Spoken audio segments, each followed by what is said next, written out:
Hoy vamos a ver la tercera y cuarta parte de este capítulo 8 del libro de Daniel. Espero que podamos culminarlo en la lección de hoy. Recuerden que nuestro propósito no es correr, sino a abordar cada uno de los versos de la manera más amplia posible. Hoy vamos a continuar, hermanos, con lo que Daniel ha venido exponiendo acerca de ese cuerno pequeño. Ya sabemos quién es el cuerno pequeño, que es Antíoco Epífanes. Y empezando en el versículo 13, leemos: Entonces oí a un santo que hablaba, y otro de los santos preguntó a aquel que hablaba: ¿Hasta cuándo durará la visión del continuo sacrificio y la prevaricación asoladora, entregando el santuario y el ejército para ser pisoteados? Y él dijo: hasta 2300 tardes y mañanas. Luego, el santuario será purificado.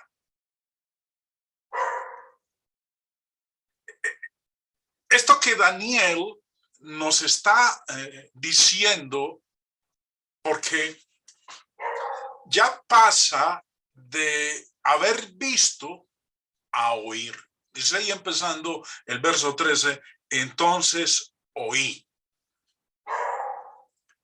Aquellos de ustedes, mis hermanos, que han tenido la oportunidad de escuchar a otras personas estos temas del libro de Daniel, saben muy bien que en buena parte en el mundo religioso de hoy ven lo que dice aquí Daniel como algo que está aún por suceder. Hoy vamos a ver, hermanos, que lo que estamos leyendo aquí no está por suceder, sino que ya ocurrió. En esta porción, como dije hace un momento, Daniel oye a un santo que habla. Y otro de los santos, estamos hablando aquí, cuando habla de santos, está refiriendo a ángeles. Otro de los santos preguntó a aquel que hablaba. Como dije hace un momento, en la primera porción de este capítulo 8 de Daniel, Daniel ha visto. En el versículo 1, me retrocedo, no va a aparecer aquí en pantalla, hermanos, pero si usted tiene la Biblia ahí a la mano, lo invito para que me acompañe. El versículo 1 dice: en el año tercero del reinado del rey Belsasar, me apareció una visión a mí, Daniel, después de aquella que había aparecido antes. Y dice el verso 2, vi en visión. Hasta el versículo 12, Daniel ha visto.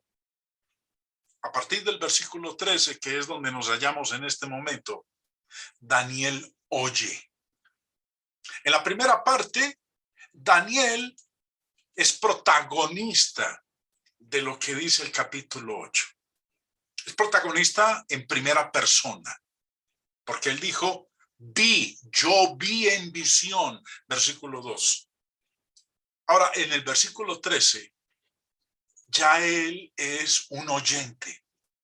Como empieza diciendo el verso 13, entonces oí a un santo que hablaba, y otro de los santos preguntó a aquel que hablaba: ¿hasta cuándo durará la visión del continuo sacrificio y la prevaricación asoladora, entregando el santuario y el ejército para ser pisoteados? Daniel oye a un santo, un ángel, hablando, relatando el contenido de lo que él ya había visto en los versículos 10 al 12. Es más, retrocedamos al verso 10. Y nos dice ahí Daniel, y se engrandeció hasta el ejército del cielo, y parte del ejército y de las estrellas echó por tierra y las pisoteó. Aún se engrandeció contra el príncipe de los ejércitos, y por él fue quitado el continuo sacrificio, y el lugar de su santuario fue echado por tierra. Y a causa de la prevaricación le fue entregado el ejército junto con el continuo sacrificio, y echó por tierra la verdad e hizo cuanto quiso y prosperó. Vemos entonces aquí que este ángel, este santo a quien Daniel oye, relata el contenido de lo que él ya había visto en los versículos 10 al 12.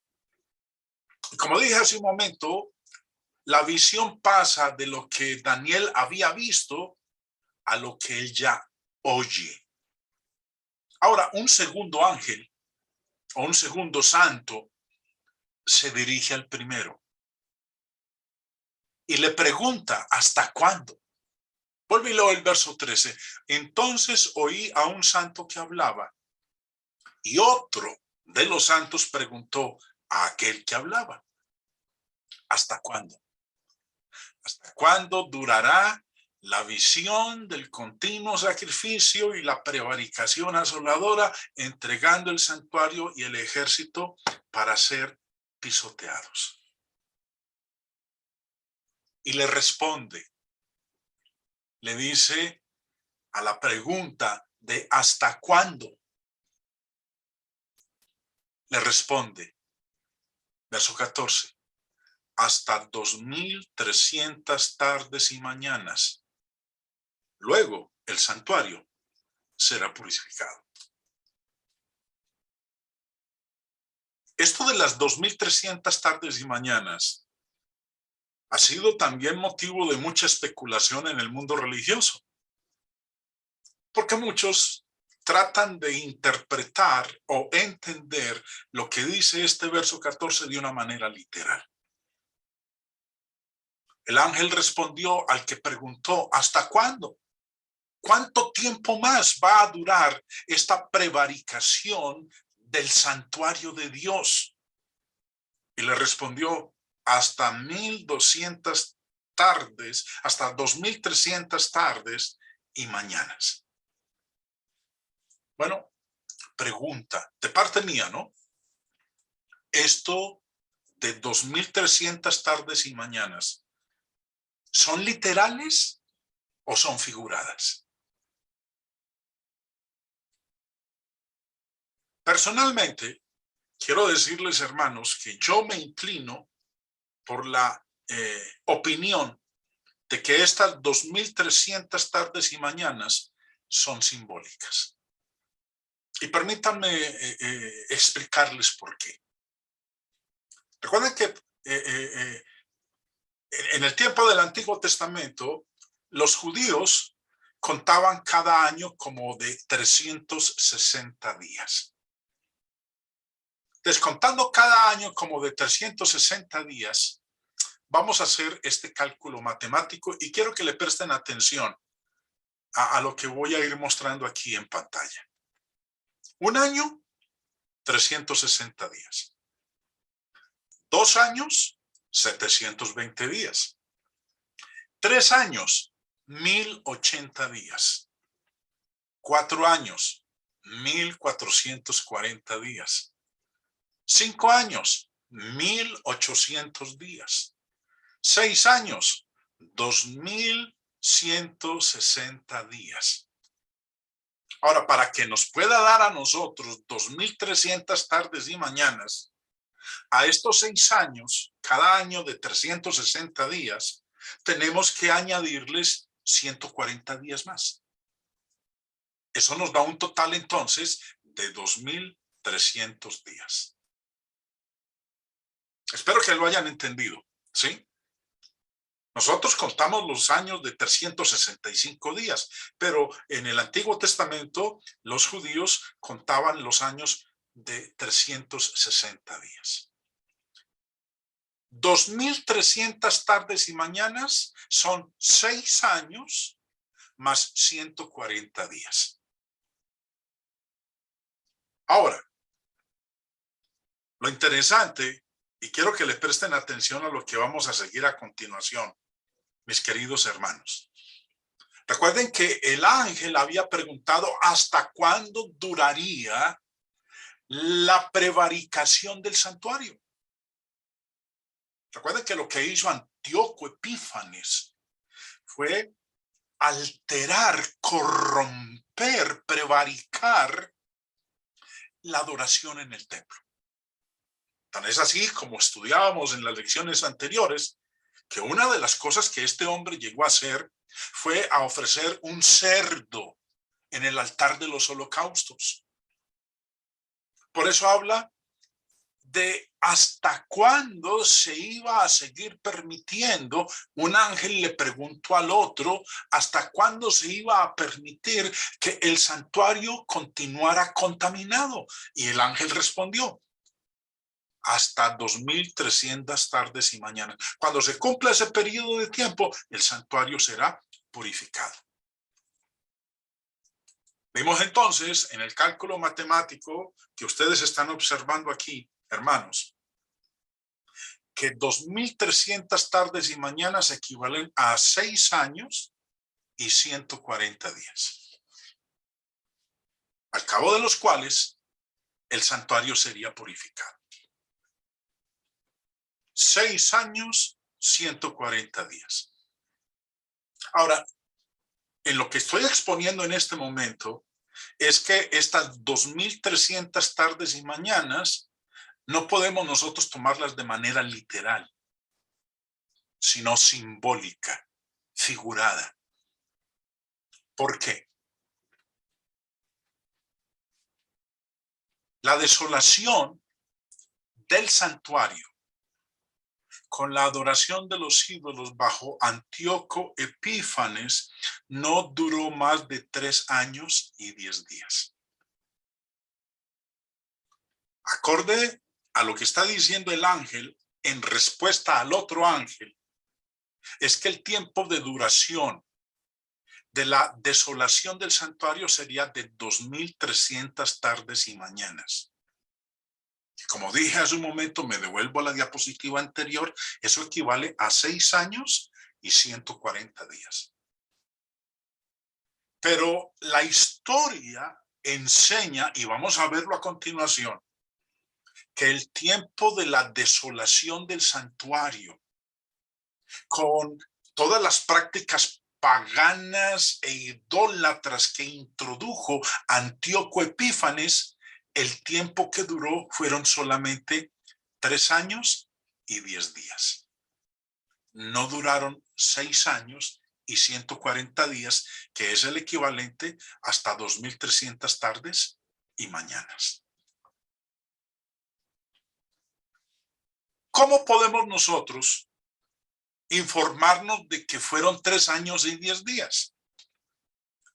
Bueno, yo recuerden que algo que hemos venido haciendo en las últimas lecciones de este capítulo 8 es remitirnos a Primera de Macabeos, que es el libro que nos cuenta de la fase histórica de este evento con Antíoco Epífanes durante el periodo intertestamentario.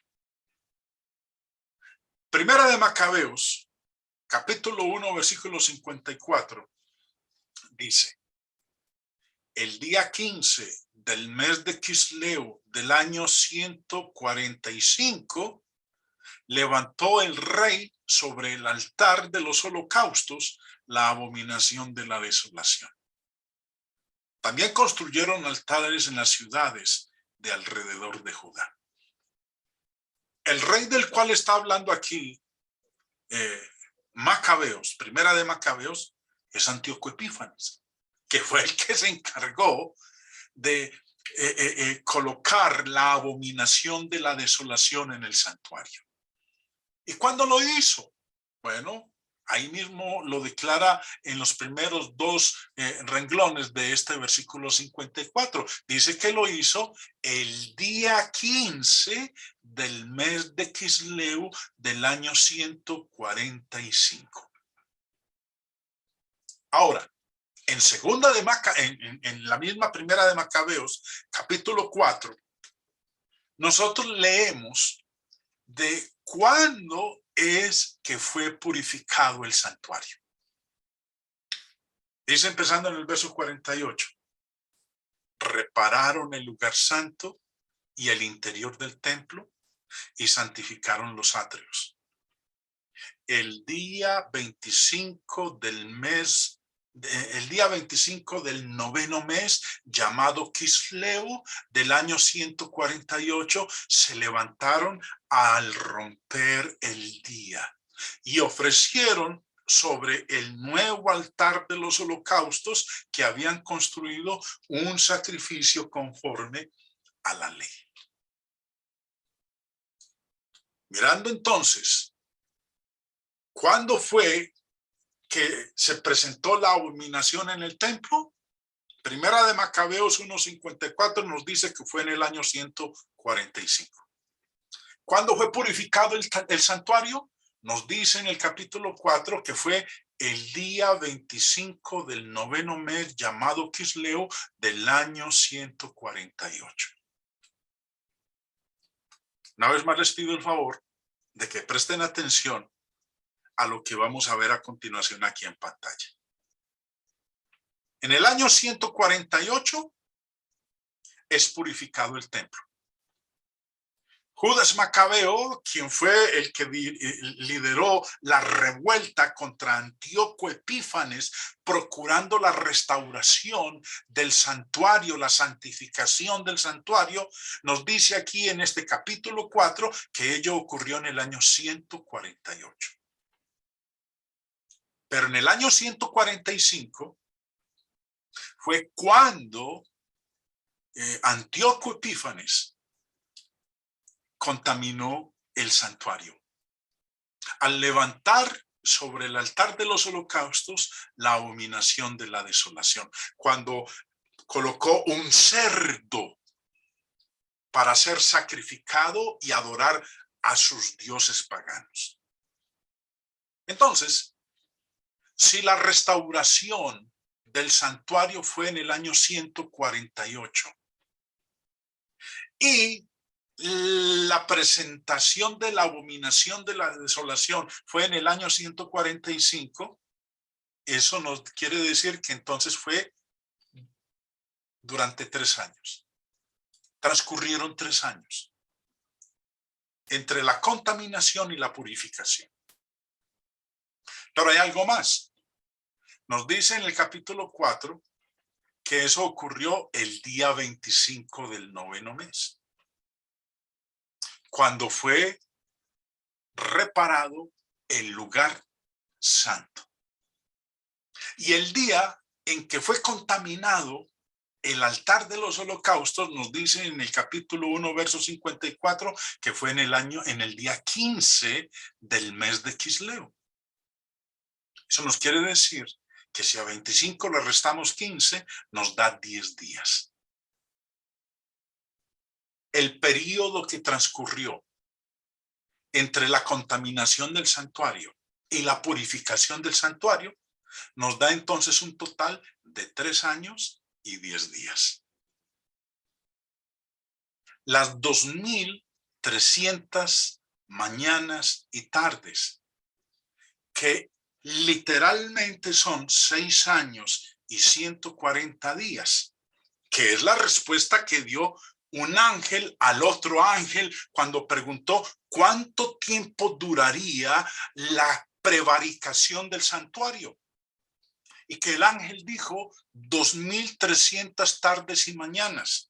2300 tardes y mañanas equivalen a 6 años y 140 días. Pero lo que nosotros vemos aquí, mis queridos hermanos, es que en realidad, acorde a lo que acabamos de hacer, teniendo en cuenta lo que nos dice Primera de Macabeos, es que fueron 3 años y 10 días.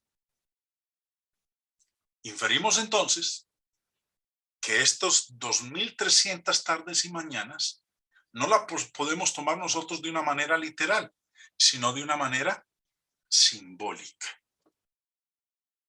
El pasaje hace referencia al tiempo del tratamiento abominable hacia los judíos y de la profanación del templo por parte de Antíoco Epífanes.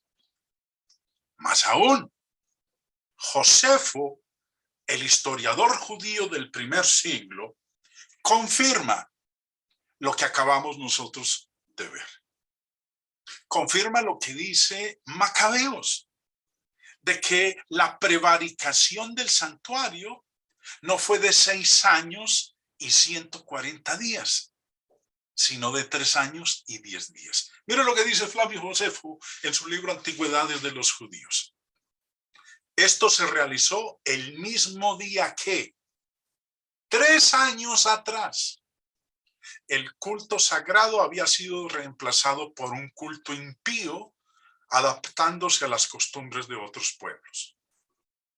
El templo, que había sido desolado por Antíoco, permaneció en ese estado por 3 años, pues estos acontecimientos tuvieron lugar el día 25 del mes de Apelaios en la Olimpiada 153. Fue restaurado el mismo día, el 25 del mes de Apelaio, año 148, Olimpiada 144. La desolación del templo se realizó de acuerdo con lo predicho por Daniel 400 años antes. Profetizó que los macedonios lo destruirían. ¿Qué había predicho Daniel 400 años antes? Bueno, lo que nos dice el capítulo 8. Que la prevaricación del templo duraría 2300 tardes y mañanas.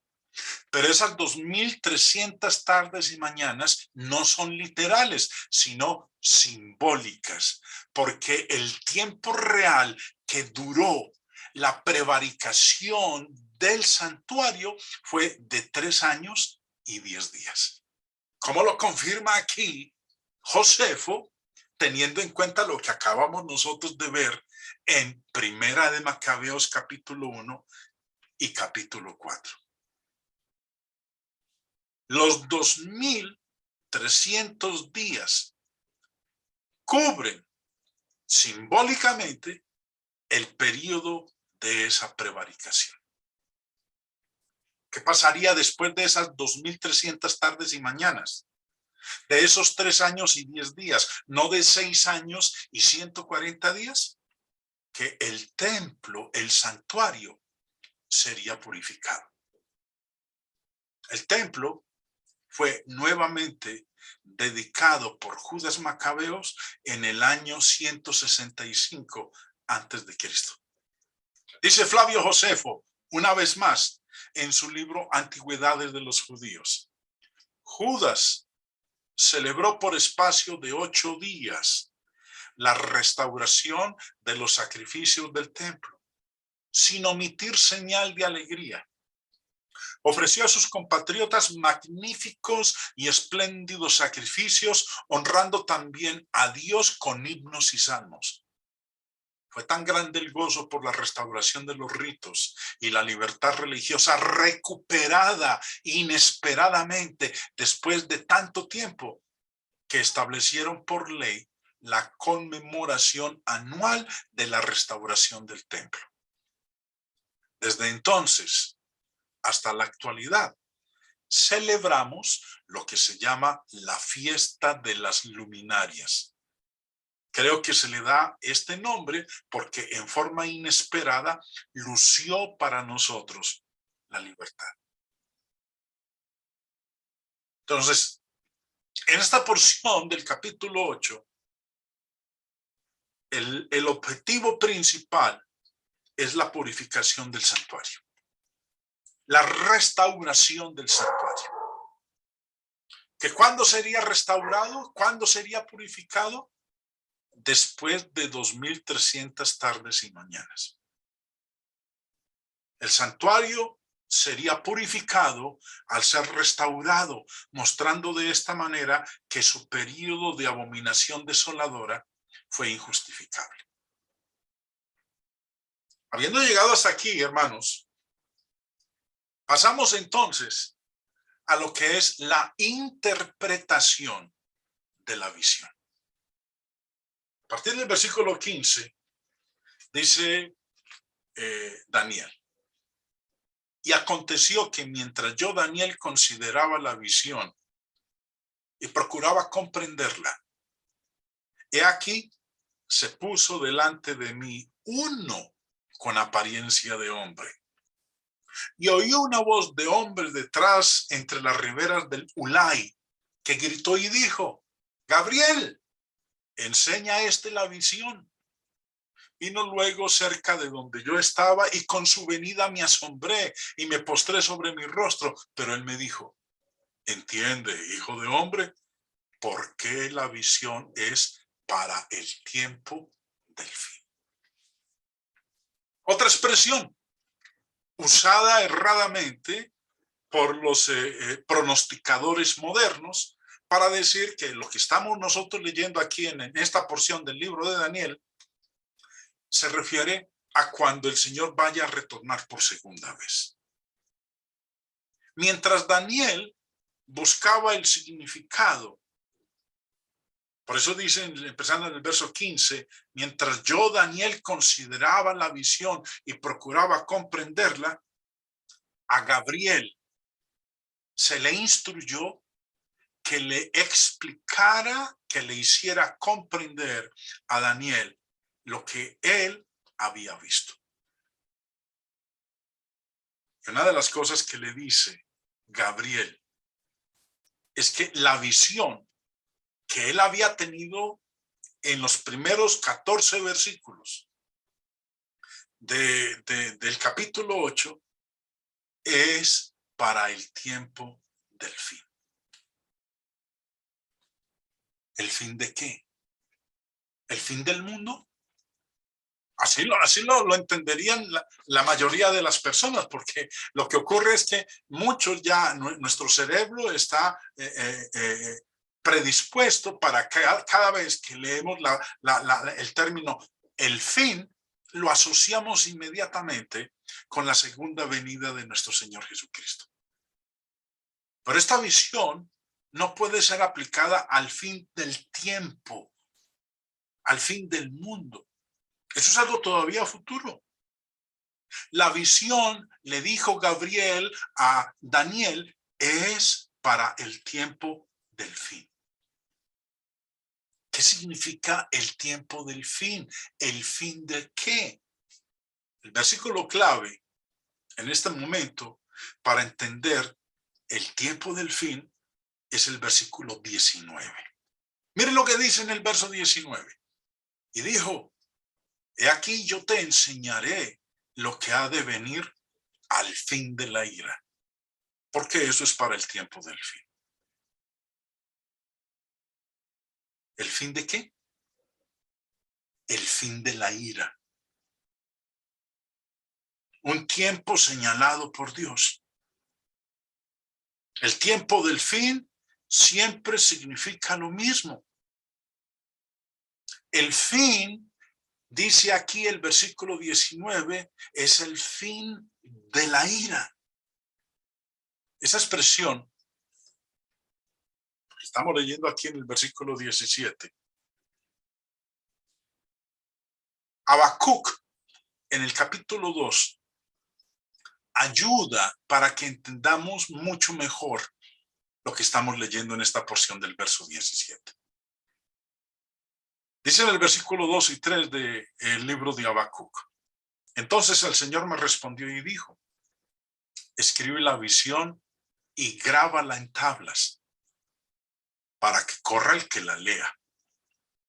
Porque es aún visión para el tiempo señalado.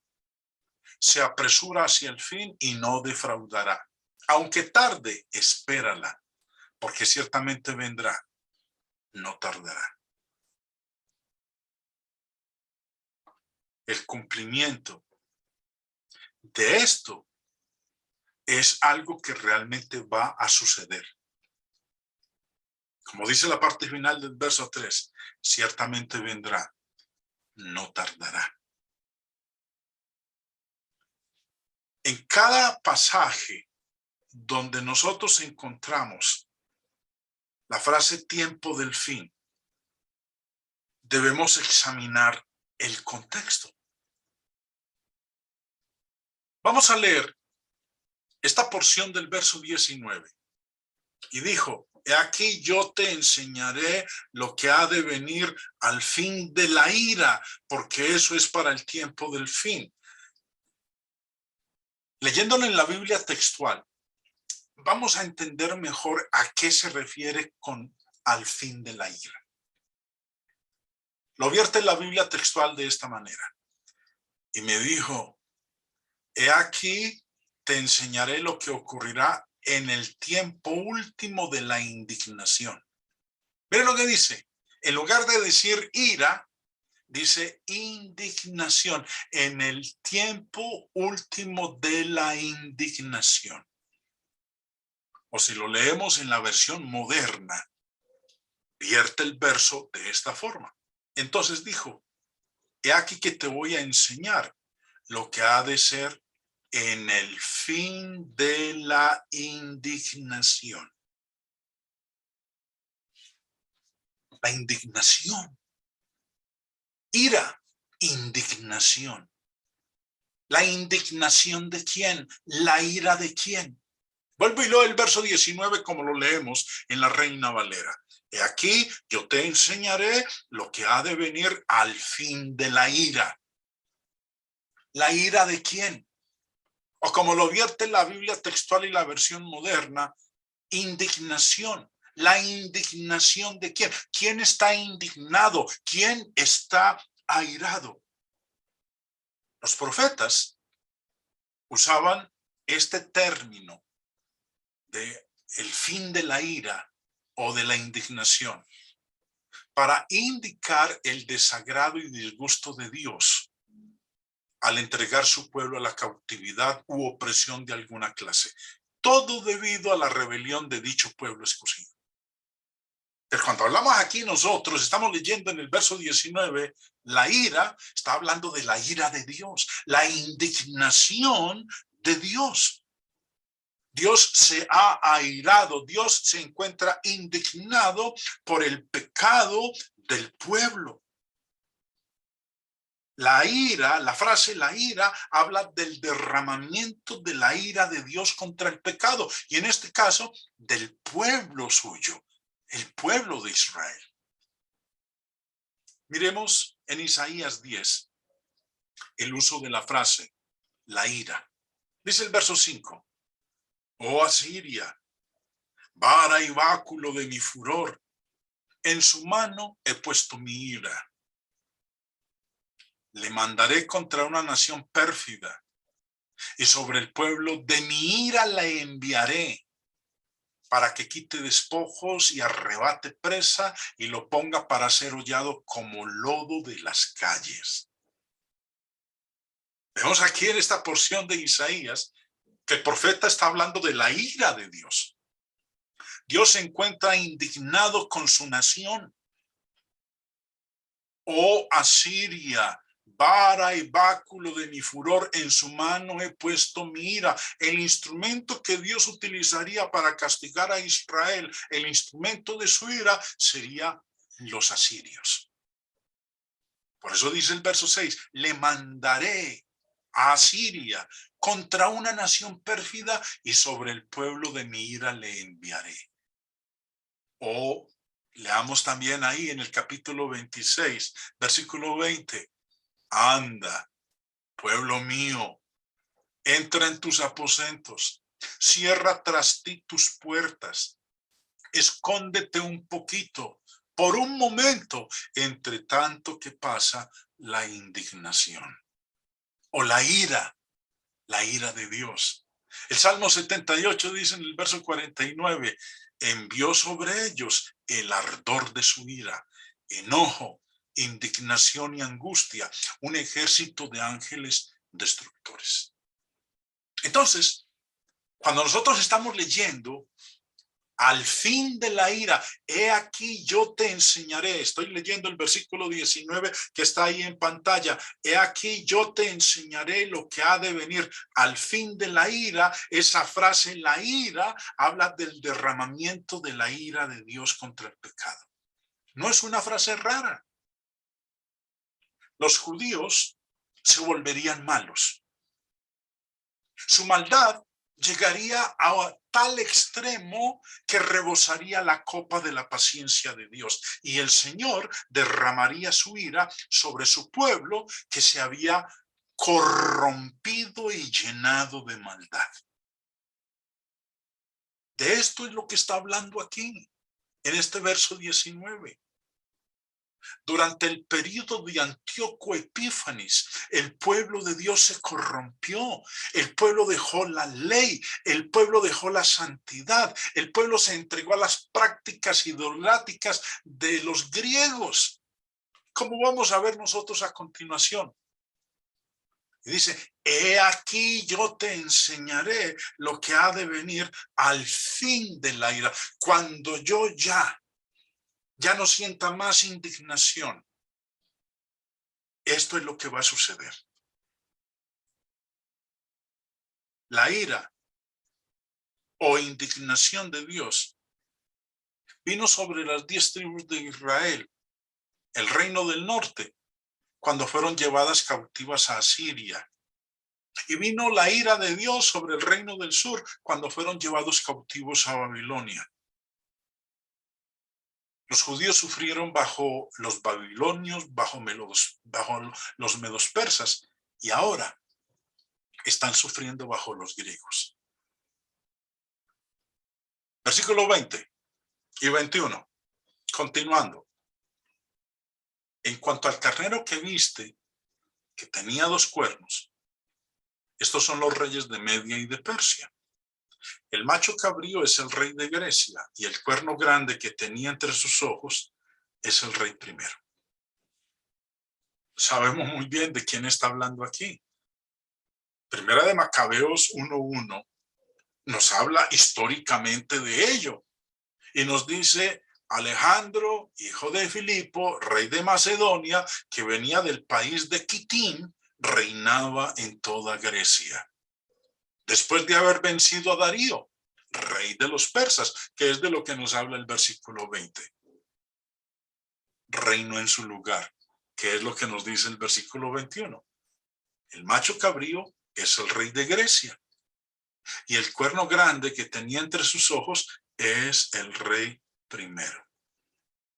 Alejandro fue ese rey del cual está hablando aquí Daniel en el versículo 21. Versículo 22. Y en cuanto al cuerno que fue quebrado, y sucedieron 4 en su lugar, significa que 4 reinos se levantarán de esa nación, aunque no con la fuerza de él. Cuando dice la primera porción del verso, y en cuanto al cuerno que fue quebrado, hace alusión a la muerte de Alejandro. Alejandro murió a los 32 años, muy joven. Cuando él murió, el imperio que él había formado fue dividido entre sus 4 generales. Fueron divididos entre Lisímaco, Casandro, Ptolomeo y Seleuco. Ya habíamos nosotros estudiado en las lecciones anteriores acerca de esto, pero aquí se nos está dando la interpretación de esa visión. Y nos dice, y sucedieron 4 en su lugar. Significa que 4 reinos se levantarán de esa nación, aunque no con la fuerza de él. Estos 4 reyes, aunque disfrutaron de una medida de éxito, de ninguna manera tuvieron éxito como Alejandro. Ahora sigue diciendo, versículo 23. Y al fin del reinado de estos, cuando los transgresores lleguen al colmo, se levantará un rey altivo de rostro y entendido en enigmas. Al fin del reinado de estos, es decir, en la última parte del reino seleucida, nos dice que iba a ocurrir. Cuando al fin del reino de estos, recuerden que el imperio de Alejandro se dividió en 4 reinos. Y al final de esos reinos, ¿qué iba a ocurrir? Los transgresores llegarían al colmo. Ahora, los transgresores aquí no son los paganos. Los transgresores de los cuales está hablando aquí en este verso 23 son los judíos apóstatas que introdujeron los ritos paganos entre los judíos y edificaron en Jerusalén un gimnasio pagano para sus juegos. Miren lo que dice Josefo en su libro Antigüedades de los Judíos. Incapaces de oponerse al poder de los últimos, Menelao y los hijos de Tobías se refugiaron en la tierra de Antíoco. Y dijeron a este que querían atenerse a las costumbres de los griegos y a la voluntad del rey. Y estaban dispuestos a abandonar las leyes y las costumbres patrias. Por lo tanto, solicitaron que los autorizara a edificar un gimnasio en Jerusalén. Obtenido el permiso, ocultaron su circuncisión para que aún con el cuerpo desnudo parecieran griegos. Y en todo lo demás imitaron a los gentiles, renunciando a las costumbres patrias. Entonces, cuando estamos leyendo en el verso 23 de que unos transgresores llegarían al colmo, no se estaba refiriendo a los paganos, se estaba refiriendo a los judíos que apostatarían de su fe judía y que introducirían los ritos paganos entre ellos, entre el pueblo judío. Es más aún, leamos lo que nos dice Macabeos. En el capítulo 1 de Primera de Macabeos nos da esta información histórica de cómo los judíos transgredieron la palabra de Dios y su maldad, su transgresión llegó a límites insospechados. Por eso dice, cuando los transgresores lleguen al colmo. En aquellos días surgieron de Israel unos hijos rebeldes que sedujeron a muchos diciendo, vamos, concertemos alianza con los pueblos que nos rodean, porque desde que nos separamos de ellos, nos han sobrevenido muchos males. Estas palabras les parecieron bien. Y algunos del pueblo se apresuraron a acudir donde el rey y obtuvieron de él autorización para seguir las costumbres de los paganos. En consecuencia, levantaron en Jerusalén un gimnasio al uso de los paganos. Rehicieron sus prepucios, renegaron de la alianza santa para atarse al yugo de los paganos y se vendieron para obrar el mal. Por eso dice el verso 23, cuando los transgresores lleguen al colmo. Segunda de Macabeos también nos habla al respecto. Y en el capítulo 4 dice, con el consentimiento del rey y con los poderes en su mano, pronto cambió las costumbres de sus compatriotas conforme al estilo griego, suprimiendo los privilegios que los reyes habían concedido a los judíos por medio de Juan, padre de Eupólemo, el que fue enviado en embajada a los romanos para un tratado de amistad y alianza. Y abrogando las instituciones legales, introdujo costumbres nuevas, contrarias a la ley. Así pues, fundó a su gusto un gimnasio bajo la misma Acrópolis e indujo a lo mejor de la juventud a educarse bajo el petazo. Era tal el auge del helenismo y el progreso de la moda extranjera a causa de la extrema perversidad de aquel Jasón, que tenía más de impío que de sumo sacerdote, que ya los sacerdotes no sentían celo por el servicio del altar, sino que despreciaban el templo, descuidando los sacrificios. En cuanto se daba la señal con el gong, se apresuraban a tomar parte en los ejercicios de la palestra contrarios a la ley, sin apreciar en nada la honra patria. Tenían por mejores las glorias helénicas. Por esto mismo, una difícil situación los puso en aprieto y tuvieron como enemigos y verdugos a los mismos cuya conducta emulaban y a quienes querían parecerse en todo. Pues no resulta fácil violar las leyes divinas. Así lo mostrará el tiempo venidero. A esto se estaba refiriendo en el verso 23, cuando decía: los transgresores lleguen al colmo. Y vuelvo y repito, como dije hace un momento, los transgresores mencionados en este verso 23 no son los paganos, no son los griegos. Los transgresores son los judíos apóstatas que introdujeron ritos paganos entre los judíos, y como acabamos de leer tanto en Josefo como en Primera y Segunda de Macabeos, edificaron en Jerusalén un gimnasio pagano para sus juegos. Ahora, dice el verso 23 que cuando esos transgresores llegaran al colmo, iba a suceder algo. ¿Qué sucedería? Se levantaría un rey altivo de rostro. ¿Y quién era ese rey altivo de rostro?